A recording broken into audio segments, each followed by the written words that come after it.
大家早上好，今天给大家测一下这个良品出的一个阿卡姆蝙蝠侠。整体来说，大家都是非常期待这一款的。然后我在会场也有实际把玩过他们的一个样品，对我个人的感受就是非常的不错。那当时在会场没有投掉的一个涂装，还有一个具体的一个大货数字。那这一次就来看一下这第一批大货做的怎么样。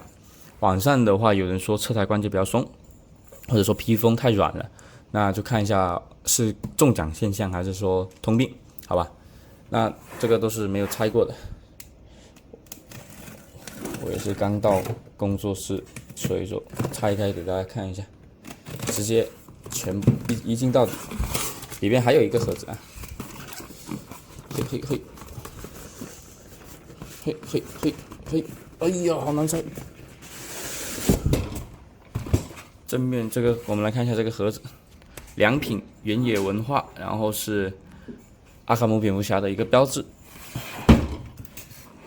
上下都一样的，还有他们的一个二维码，此面打开，我们就听它的，从这一面打开。记得他说你买这些成品，你一定要录好开箱视频，有售后的话才方便一点，不然到时候出现一点什么小中奖就比较影响心情。所以说不要怕浪费这几分钟时间，该录还是要录的。它很贴心啊，它这里放了一层这个纸板来防止你割胶带的时候把包装盒给割伤了，它就直接它这里垫了一片啊，非常的贴心，这还是第一次见。就因为你这样直接划的话，肯定是会划伤这个盒子的。哇，它正反两面都放了一个这种板，还是非常不错的，说明它是有为玩家的一个开盒体验去考虑的。那正面的一个峰会非常的帅啊，是雨夜中的一个老爷，整体是一个黑白色调，这里是稍有一点烫金样式的一个蝙蝠侠的一个标志。原野文化，整体的盒子非常好看，后面就是只有几行文字，什么东西都没有。整体的一个反光度也是非常不错的，而且外面是套了一整层这个塑料膜。我们来把这个塑料膜给它拆掉。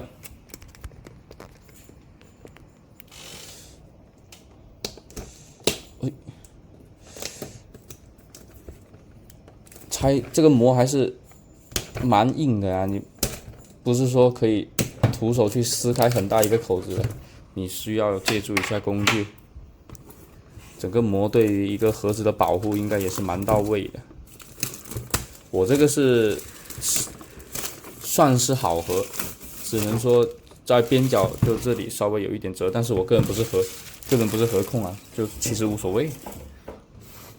除非是特别好看的一个限定盒，我还可能去做一个收藏。那1:12的一个比例。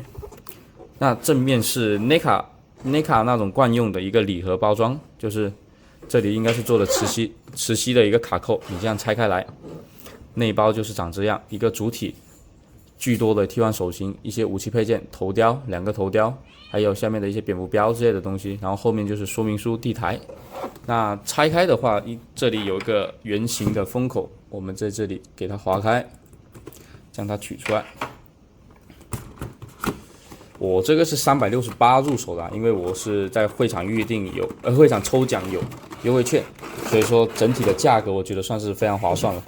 那内容物拿出来之后，它里面是应该是下一个新品预告，这个角色叫什么来着？应该是善终，因为看他戴着面具，然后有2把刀，应该是善终。我没玩过这个游戏啊，所以这些角色其实我不是很清楚，但是我记得他是要出善终的。然后他给了一个产品配件清单图，位置都给你标好了，这个就适合你去点键。然后后面还有可动眼的一个波动说明，嘴型的一个安装说明，手臂可动的一些建议，还有一些可动范围的展示。这些都是把玩时的一个注意事项，还是非常不错的。整体的一个指引做的已经算是很清晰了，非常的考虑玩家的一个使用感受啊。那整体的一个内容物就是这么多，是分了2层，下面这一层就是地台、支架，还有这应该是，就是中间是有不同样式的一个蝙蝠标，不同颜色的，但是因为我没玩过游戏啊，所以我并不知道这是个什么道具。还有一个应该是特点，还有一个愤怒的一个嘴型，看到了，龇牙咧嘴的一个嘴型。那我们先来看主体吧。首先看最关心的一个可动到底会不会松，一个关节。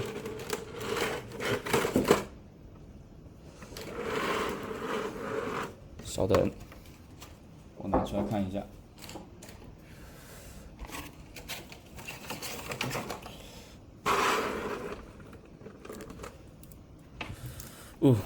整体上手的感觉，我看一下啊，我想想要怎么说，还是蛮厚实的，就是比较重的一个，但是侧台是有点松哦，你看，这边看看会不会，这边也是有点松，会重力感应的一个侧台，那你稍微甩一甩的话会往下掉，那这个地方不太好修复啊。我看看整体的一个外观造型，大家简单的看一下，它胸口这些涂装什么的还是蛮漂亮的。这个灯好像有点怪，我把眼镜摘了看一下啊。我直接放大给大家看一下它的面雕。这个可动眼还是要自己调节一下啊，它这个出场是稍微有一点怪的，有一点大小眼的感觉，然后整体的一个嘴型做的没什么太大的问题。胸口的一个非常漂亮的一个黑铁云铁的一个金属色的一个涂装，网格细节都做出来了。那肩甲身上的这些网格细节，我把薄膜给大家拆了吧，拆了可能看得比较清楚一点。哇，但是这个薄膜好像不是很好拆哦，它会断在里面。稍等，我把这几个薄膜给大家抽开来。上半身这还有一张薄膜，我抽的不是很顺利，从后面抽可能好一点。OK， 抽开来了。整体关节给我的感受可能是没有我在会场玩的那么紧实啊，它主要是这个腿关节，但是上半身的话就还 OK， 手臂也是没什么太大的问题。我们来看一下这个战衣，这个战衣真的是非常的帅。我们来看一下它腹肌这里的一个网格的一个细节，金属色的涂装，包括这个腰带，整体的涂装都非常到位。然后大腿啊，这里的一个皮革的衣服的一个褶皱感。腿甲，我看一下腿甲有没有做旧化，腿甲是有做干扫旧化，是一个视频里看起来是偏那个铁色，但是其实肉眼看是蛮黑铁的，就是比较黑，并不是像是一个灰色之类的一个感觉。整体身上这个板来看一下手型的一个涂装，手型的涂装也涂得非常的到位，手臂甲。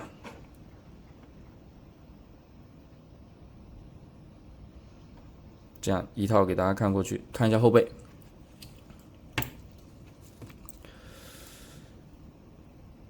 后背的话，涂装也是不含糊，都有做出来的。整体的一个涂装还是非常到位的，该给的都给了。然后整体的一个衣服的质感，还有一个身形比例，是比于大师那个强的不知道多少倍啊！它这个确实有对比就能把优势体现出来了。它这个整体的一个身形，一个腿长。然后壮硕，然后涂装到位，整体的一个造型也非常的，怎么说，比较还原游戏的一个截图吧，我觉得还是非常不错的。就这个眼睛你可能就要调节一下。那他这个嘴我感觉应该是有去想要做一点，模拟一点游戏内的色调的。它其实肉眼看并不是特别的，就是肉色并不是特别的亮，是会自带有一层阴影，就是你感觉它整个下半脸是会比较暗沉一点的，从这个角度看就非常的明显，中间的高光和四周的阴影对比是非常明显的，它的一个嘴型的一个涂装区别。那披风的话，我看一下啊，大家比较关心的披风是不是确实很软？它2周，它后面是有提示，确实很软，它披风确实很软。它披风我看一下啊，这有一条披风，它铁丝数量其实并不少的，应该是有1、2，这边摸摸看看，1、2、3、4、5，有5条铁丝啊。那我感中间是不是少了一条呢？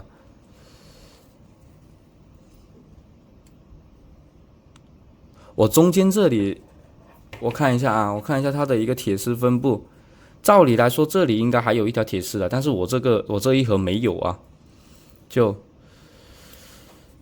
哦，不对，它是1、2、3、4，然后中间这一条大的，中间这有一条，但是整体铁丝的一个把持力度不足啊，就非常软，就没办法保持一个 pose 的。你不能像 CT 那个缄默蝙蝠侠，或者说像吗啡那些蝙蝠侠一样，你这样撑开来能有一个非常好的动感，就完全不摇晃的，就还是需要去调整，或者说借助身体的一个定位去给它卡在那里，就你没有办法让它悬空飘在那里的，确实是对摆 pose 有一定的影响吧。但是我个人不是把玩党啊，我摆不出帅气的 pose 的，我就一般就站着就 OK 了。那这个是它的一个缺点了。然后就看大家它后续会不会改，或者说大家能不能接受。然后整个披风的一个面料给大家看一下，不知道大家能不能从视频里看出来这是什么面料啊？反正就是很薄，但是非常亮面的一个面料。整体摸起来的手感稍微有一点硌手，就是有一点刺手，不算是非常光滑，但是我觉得也好。非常光滑的东西一般质感不会特别的好。那我们接下来看一下它的一个可动，我把这个灯拿走，这个灯有点影响观感。看一下它的可动，低头幅度蛮大的，因为是脖子有跟脖子配合起来一起做一个运动。抬头，左右的一个侧摆，旋转的话是可以360度，但是没什么必要，是吧？整体的一个头部的可动范围都是足够的。它这个肩膀，我们就按照它说明书的指引，我们先把一个肩胛做一个避让，之后再进行一个上抬，是能到达这么多，超越90度，100度出一点的一个可动。然后蝴蝶关，但是这个需要手动复位啊。蝴蝶关的话，就是大概有个20度左右。胸部可动有一个点忘了讲，就是这两边装甲是可以往内推，推完之后，你的一个蝴蝶关就可以到达30度的一个幅度了，还是非常大的一个幅度的，还是蛮大幅度的一个蝴蝶关，向后也是有幅度的，同时里面也做了一个防穿帮的一个零件，旋转没有任何的问题。手臂的弯曲很紧实，能够贴合。手型的一个就是经典的球关，这个就不用多看，主要看腰部的一个可动。腰部的可动幅度非常大，能到这样，但是后仰就几乎没有。左右侧摆也各15度，腰转。上半身这里基本转不了，基本是靠下面的腰转，腰转可能在30度左右。你硬掰的话可以再往后一点，但是会跟腰带有一个干涉，就可能会趁机。整体腰部的可动就是弯腰的表现非常的好，其他的部分一般般。看一下腿部，腿部带有下拉关节，整体下拉关节的一个手感。等一下，大家能看到吗？我拉这边的话，这一边会翘；我拉这边的话，这一边会翘。我看看能不能两个同时拉下来啊？它是在，它就是高达经典的那种，在同一个位置，然后左右各一个关节，但是这样它会有，就是你拉另一边会影响到，拉下来之后的一个侧抬，有这么多。前踢超越了90度，后踢的幅度也是90度，非常大。大腿带一个平转，大腿平转的关节蛮紧实，不会像侧抬那么的松。侧抬的感觉就是你这样掰上去是可以掰拿挺拿，但是你这样它就掉，是吧？我个人不是很喜欢这种松紧度，弯曲没什么太大的问题。腿的一个接地，接地的话，你可能需要稍微调整一下里边球杆的一个方向，因为它现在是前后的一个可动。那你把球杆的方向转过来之后，我看一下不是很好转，老实说。它这里是一个软胶件啊，在这里是做的软胶的，一个接地可不是很好展示。就它没有在脚掌这里前面做关节的，它是要你依靠去调整那个球杆来做一个接地的一个角度的一个扩大，所以说需要蛮长时间的一个调整。然后我现在想把两边同时给它，就是不要下拉，两边同时给它按回去，还是比较麻烦的。你不能说调整一边之后再来调整另一边，你需要两边同时按，或者两边同时下拉，不然的话另一边会受影响。然后我看一下啊，这个球杆确实是不太好掰啊。我看看它说明书上是怎么说。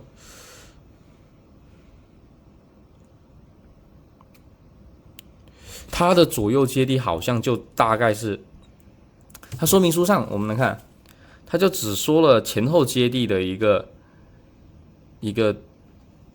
说明啊，就并没有去展示一个左右接地的一个玩法。但是左右接地的话，我们这个球杆好像是没有办法给它调成左右的那种。我等一下具体研究一下看看行不行吧，好吧。等一下再录一个补充视频就是。然后这个腰带的话也是可以离开这个卡扣位来做一个让位的，你是可以把它拔出来，或者说你给它重新卡回去都没有什么太大的问题。但是这根柱非常的细啊，非常的细小，所以说大家玩的时候一定要注意。那我们看一下可动眼吧，我拿另一个头条来看看，就看一下它的配件。它的身高的话，我给大家简单的量一下好了。哎呦，我给它卡住。身高的话，不知道大家能不能看清楚啊？你加上耳朵的话，是肯定要到一个18、19厘米了，18厘米吧。整体就是一个蛮标准的1:12的一个比例。然后接下来我们来看它的真人头雕，大家比较关心的。之前是经过大改的一个真人头雕，首先它有一层保护膜，直接放大给大家看一下。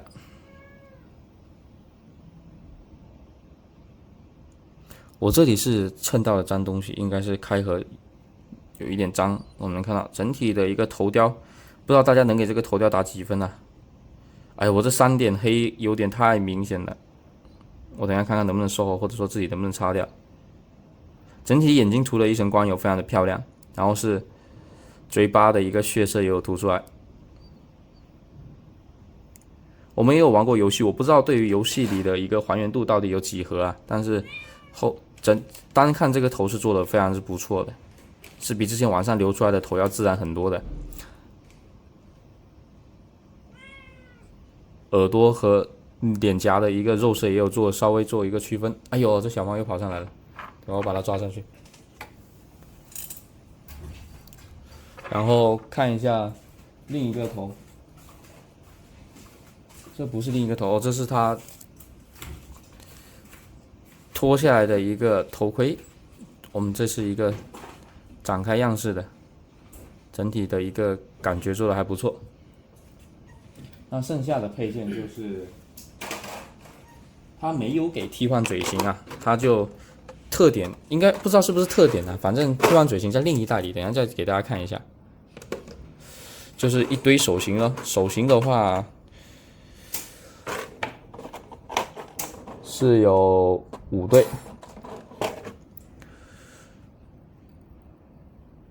这样的一些手型。你指关节这里都有做了一个银色的涂装，还有一个蓝灰色的涂装，一共是有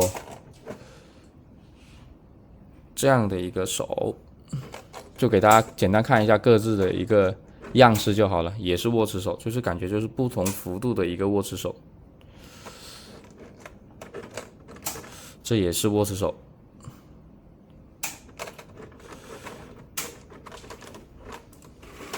这也是握持手，还有一个开张手。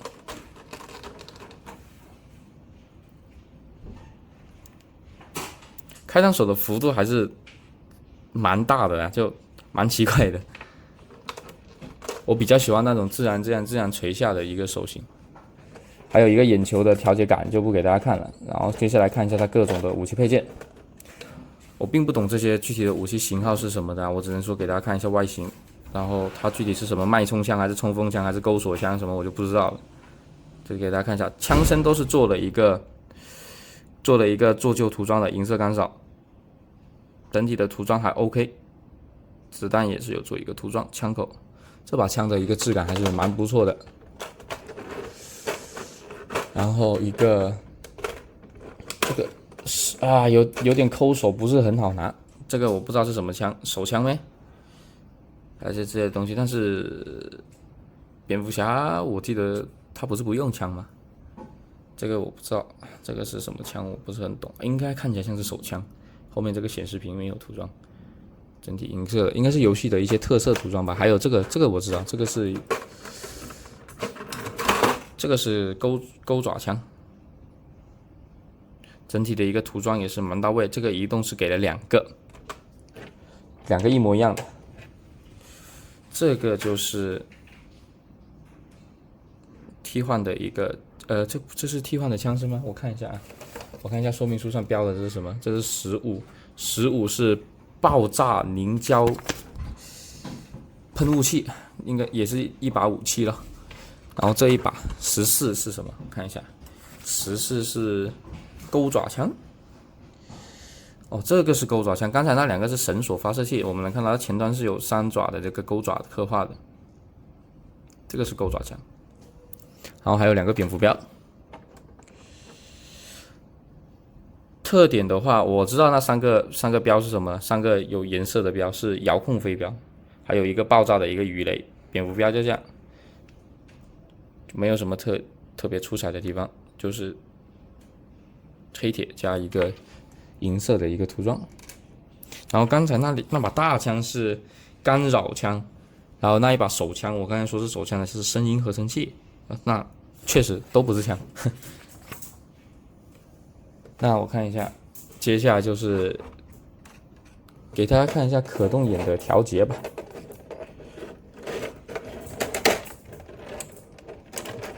先拿个杆出来啊，它这一共给了2根非常细的一根杆，我来给大家调节一下这个可动眼。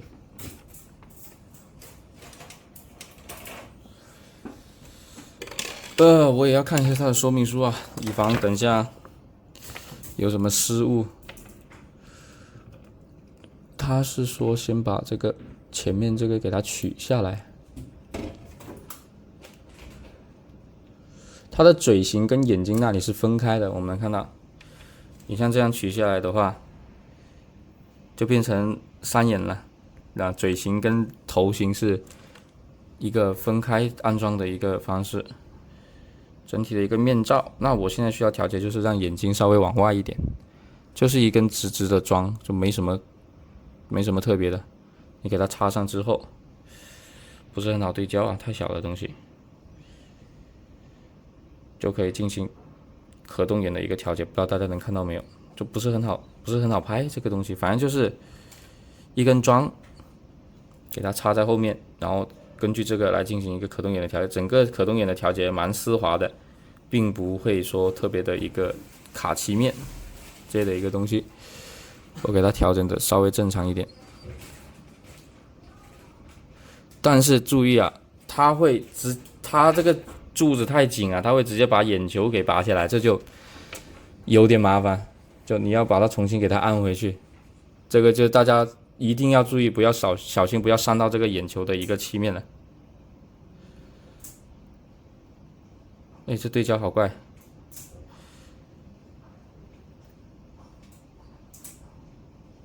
反正可动眼的调节就是大概这么一个表现呢，就你还是需要多注意。那接下来看一下地台，哇，整个地台在吸数里卡的非常紧啊！我把名牌都拔下来了，这个地台还是没有给它抠下来。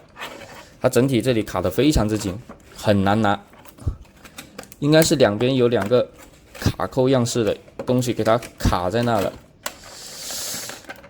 哇，我需要整体用非常大力气才能把它拔出来。一个 Batman 阿卡姆骑士的一个，然后这里是有一个名牌，名牌也是阿卡姆骑士的一个文字，中规中矩的地台，没有什么无功无过吧。那接下来就看特点了。支架我就不带大家看了啊，特点就是我把东西全部倒出来，3个遥控标，就是中间的颜色有所区分，一个是绿色，一个是蓝色，一个是橙色，这个叫红，这个是橙色不是红色，橙色，中间都有蝙蝠的一个标志，还有一个替换的一个嘴型，这个嘴型没有视频中看起来那么暗啊，但是也是像我刚才说的，做了一个阴影的一个涂装的，还有这个胡子的感觉也是做出来了，这个牙齿涂装稍有缺色，但这么小的话就原谅它了，还 OK， 还 OK， 还有一颗所谓的遥控炸弹，这些我就感觉没什么，不是什么具有特色的东西啊。把整体的一个嘴型替换，这个愤怒的嘴替换上去之后，给大家看一下它的一个具体表现。下面这有一个水口啊，就蛮影响观感的。把这个灯给大家照亮一下，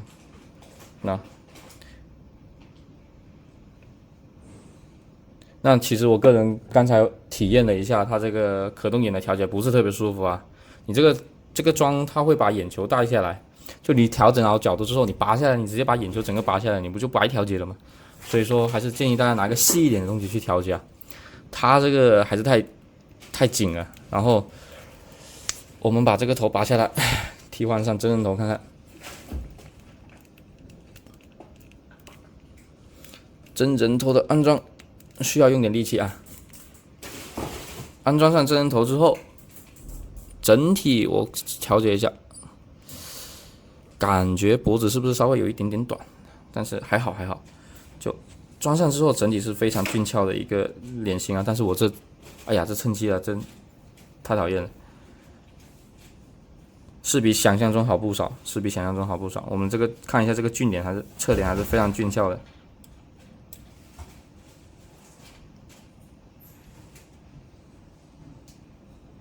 整体的一个面相。那总的来说，这一款良品的一个阿卡姆蝙蝠侠，大家等了那么久，就大概的一个我手上这一只的数字就是如此了。就可动的话还 OK， 但是接地的话稍有欠缺啊。然后腰部的话，可动是比想象中的，怎么说，反正够用。侧台关节蛮松，但是手臂啊，其他躯干的关节就蛮紧，然后整体真人头的头雕也是比预期中的要好，就是说可动眼面罩的一个可动眼的调节，可能说需要去下点功夫，去自己去研究一下。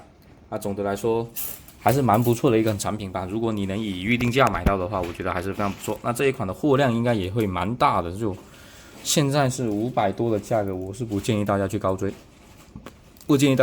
大家就。如果能以预定价买到的话，就是赚；你超过预定价超太多的话，就不是很有必要去买，就太贵了。那总的来说，是一款造型和可动都算蛮兼顾到的一款东西。良品的蝙蝠侠就是刚才说的那些话了，就能以预定价买到还是不错。你超过预定价就不是很建议大家高追。整体还是有一些小问题需要去修改，看看第2批之类的一个侧台关节，还有披风的铁丝会不会去做一个加强吧。然后有时间的话再给大家拍一下这个